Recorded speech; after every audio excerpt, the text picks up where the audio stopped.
மகாபெரிவாச்சரணம். திரிவிக்ரம அவதாரம். இந்த பெரிய அவதாரத்தை பார்க்கும் பொழுது எவ்வளவு உயர்ந்த ஒரு விஷயத்தை பெருமாள் நமக்கு சொல்லித் தருகிறார் என்று புரியும். மகாபலி சக்கரவர்த்தி மிகவும் உயர்ந்தவன், பிரகலாத வம்சத்தில் பிறந்தவன். ஆனால் ஹிரண்யகசிபுவின் அந்த குணமான நான் என்னும் குணம் அவனிடம் இருந்தது.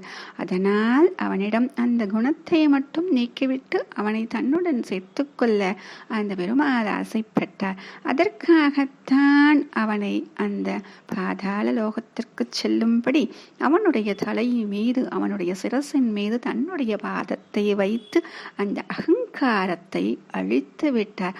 அப்படித்தான் நாமும் நம்முடைய விஷயங்களில் அனைத்திலும் இருக்கக்கூடிய இந்த அகங்காரத்தை அழிப்பதற்கு அந்த திரிவிக்ரம அவதாரத்தை ஒரு நிமிடம் நினைத்து விட்டால் போதும்.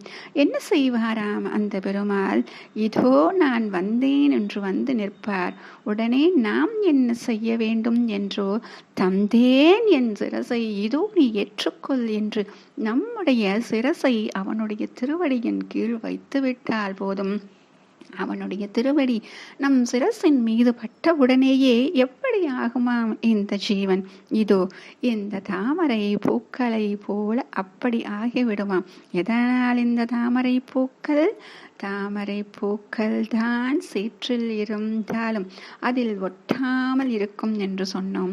அது மட்டும் கிடையாது, தாமரை பூக்களை நாம் வர்ணிக்கும் பொழுது இந்த பிரம்மம் இருக்கக்கூடிய இடம் எப்படி இருக்கும் என்றால் ஒரு தலைகீழாக இருக்கக்கூடிய தாமரை மொட்டு போலத்தான் இருக்குமா.